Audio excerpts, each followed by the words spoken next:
Welcome everyone to my YouTube channel. I'm Precious Ugweze. Okay, so this video is a continuation of our lesson on vectors.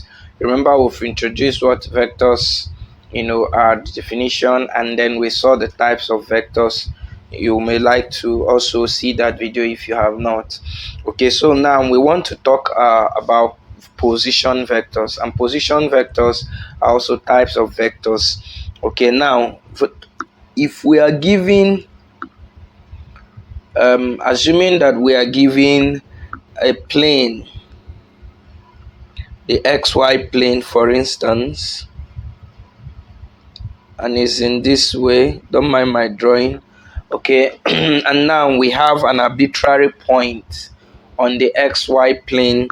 Let's say point R here, which is x comma y for instance. Okay, now we say that it is possible to represent the distance from, we can specify this particular point, the distance from this point with reference to the origin as a vector. Okay, remember that this is the origin of this plane, and so if I draw a line segment joining this, let me bring it this way, joining this particular arbitrary point R to the origin of this plane, so you would see that you are going to produce a vector.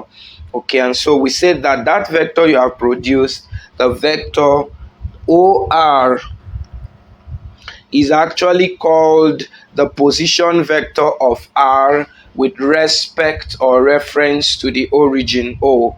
Okay, all right. So now the other things we are going to see is that from these position vectors, we are going to begin to generate other forms of notations of vectors, other ways that we can define vectors. Now, how are we going to see that? Look at this. If we drop this point to the x-axis, so you are going to see that since this is point Rx, okay, so this distance, let me call here n. This distance ON is our x, and distance NR is our y. Okay, so the meaning is that our OR is actually equal to ON plus NR, and we can see this from the concept of addition of vectors, now which we are going to discuss in a later video.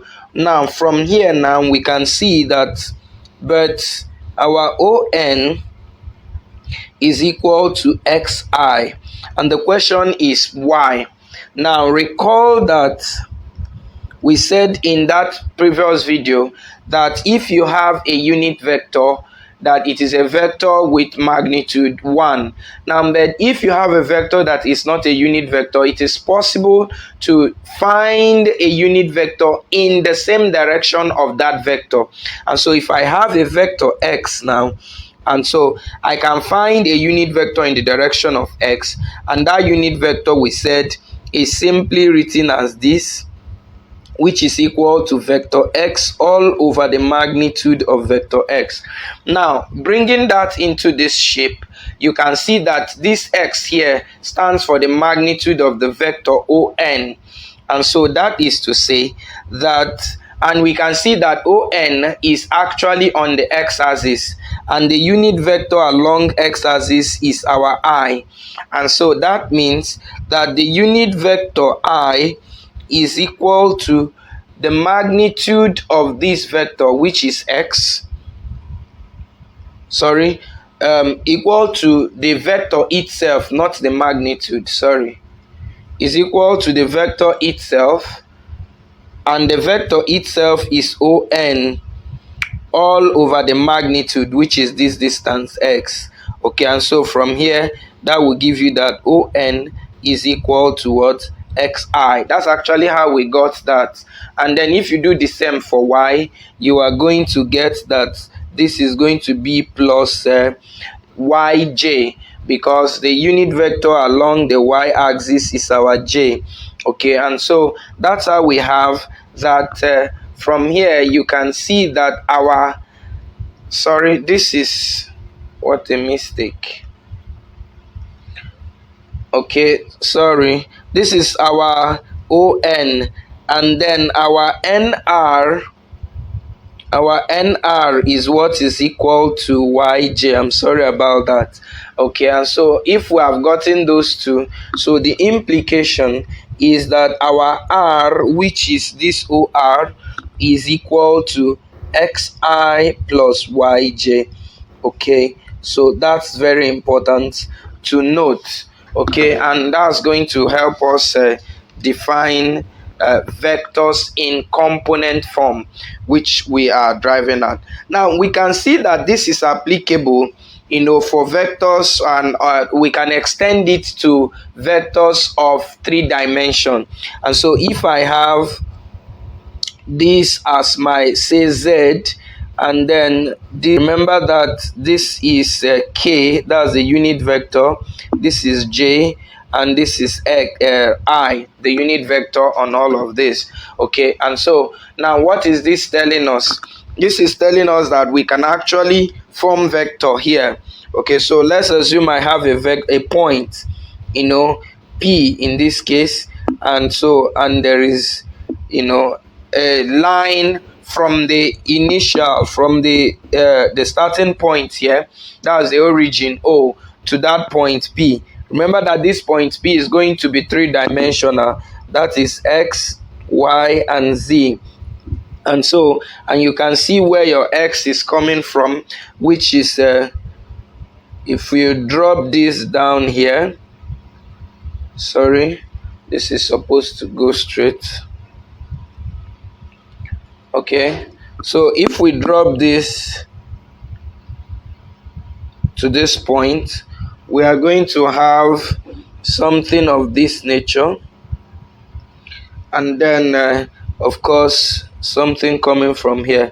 And so you can see that this is our x, and this is of course our y, and this one is our z.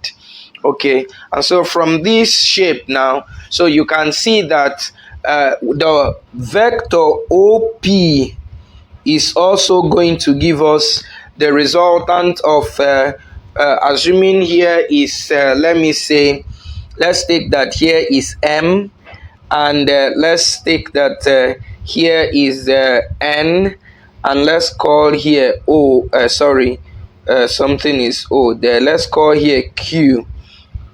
Okay, so you can see that vector, OP is actually going to be equal to our NQ plus our MN plus our NP. Okay, and so if you go through all of that, so you will see that what that means is that our NQ, of course, is the XI, and then this is our YJ, and this is our ZK. So you can extend this to the 3-dimensional vectors. Okay, and we can all write these vectors in different forms. And in fact, from here you can see that R is already represented as x, y. So the implication is that I can actually write this vector as x, y, or I can also write it in this way, my x here and my y here. And the same is applicable here. We can write this vector as x, y, z, or we can also write it in vertical array, which is x, then we have y and z. Okay, and so now these vectors are said to be positional vectors. So we can say that this OR is a positional vector of R with reference to the origin O, while OP is a positional vector of P with respect to the origin. And this is from a 3-dimensional plane, while this one is from a 2-dimensional plane. Okay, so having seen this now, and we have seen the other representation that is possible, so that leads us to the definition, another definition of vectors that is important to see. And what is that definition? So definition. So we can say that a vector is, Okay, so it's an ordered list, finite list of real numbers. So the what this means is that, like where we said that r can be written as x comma y, this is ordered. The meaning is that this is not the same thing as y comma x. Okay, so and that's what another definition of vector. So that means our OP, which we can write as P, is equal to x comma y comma z, or that z cannot come before y or before x. It is in this pattern. So you can find examples here. We said real numbers, that is to say that if I have 1 comma 2, this is a vector. If I have minus 3 comma 0 comma 5, this is a vector. I can have, and it can even go up to four real numbers, 5, 6, 7, and to n. And so I can have different component numbers or list here. Maybe I can have 6 comma 7 comma 8, say 1 here, and this is also another vector. So, and we said that these vectors can also be denoted in vertical array. If you write them in horizontal array, they come with commas. The entries here are separated with commas, while if you write them in vertical arrays, there will be no commas. So this is just going to be 1, 2, and this is going to be minus 3, 0, 5, while this one is going to be 6, 7, 8, 1. Okay, and all of these are just the same with what we've written earlier on. Okay, and that immediately will take us into the discussion of what we call components of vectors.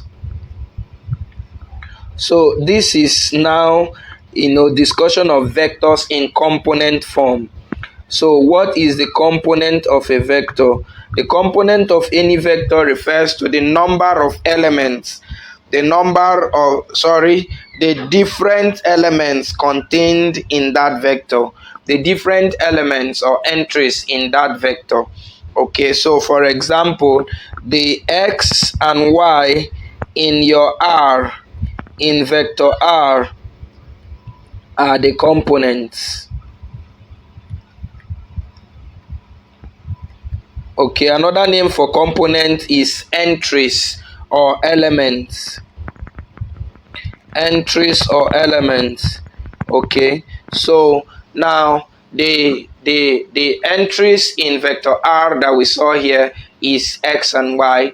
The components of these are x, y, and z, and so on and so forth. And so from here you can name the components of the element of the vectors that we have here. Okay, so after looking at component of vectors, the next thing we want to talk about is the dimension of a vector. So what is the dimension of a vector? Dimension of a vector. Okay, so the number of components contained in the vector is called the dimension of that vector. And so, for instance, that's why we say two-dimensional plane. The reason is because whatever point that you pick in a two-dimensional plane must only contain two coordinates. So you have your x and y coordinates. Okay, and that's why we call them two-dimensional. When you get to three-dimensional, they will contain three coordinates or three components, x, y, and your z. Okay, so if the same is applicable to vectors. So vectors, the number of entries, the number of elements, tells you the dimension. So for instance, you can have this vector space R1. That means all vectors of dimension 1, meaning all real numbers, vectors of dimension 1. And remember, we represent the dimension of a vector. So assuming V is a vector, you write its dimension as dim V. So dim V, this is the representation for the dimension of a vector.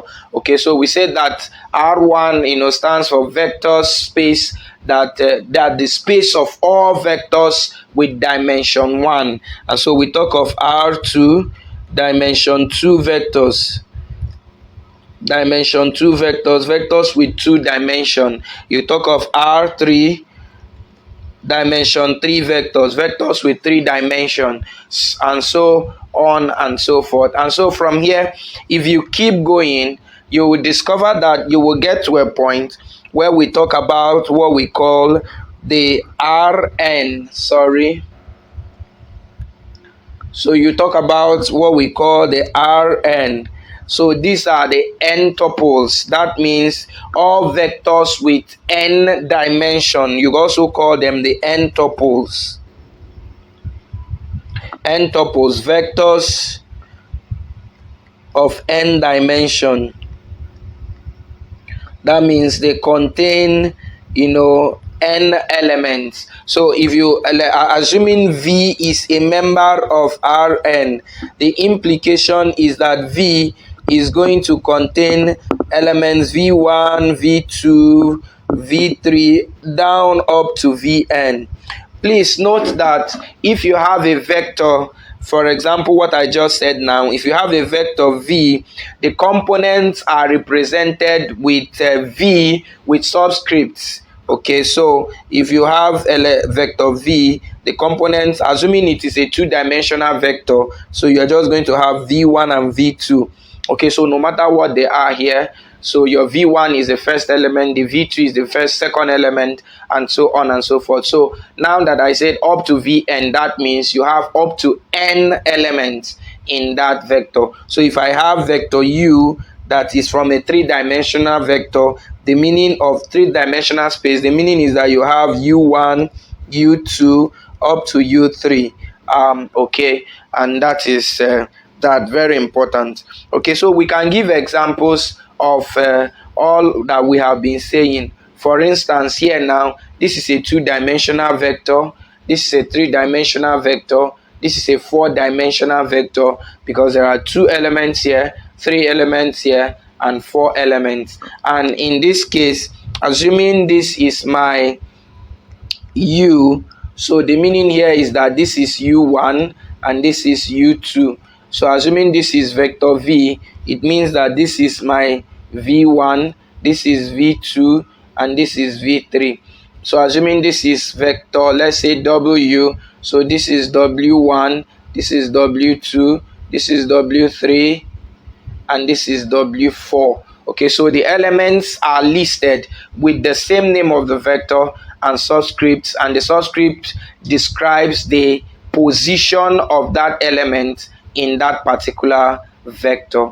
Okay, so having seen the concept of dimension of vectors, so the next thing we want to look at now is okay, so some remarks.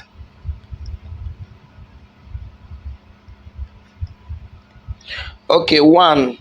A vector of size n is called an n-dimensional vector. I've said that. Okay, so a vector of size n, that means n elements, is called an n vector or an n-dimensional vector, and it belongs to the real number space Rn. It belongs to. So in this series on vectors, we're also going to discuss what we call vector space. Okay, so we're going to look at vector space, and so these ones that are called n-dimensional vectors belong to the real space called Rn. And so depending on your n, if you have R3, R2, R4, R5, so if we say that, for instance, let's say that vector, let me say A belongs to R5. Immediately you see this, you know what the person is talking about. This person is saying that vector A here is going to contain 5 components or 5 elements. Whatever A is going to be must contain 5 elements. This is just the major remark. The other remark I have said that we write how we represent the elements in a vector. Okay, and so on and so forth. So if we say that B belongs to Rn, so it means that B is equal to B1, B2 up to Bn. Okay, so please take note of that.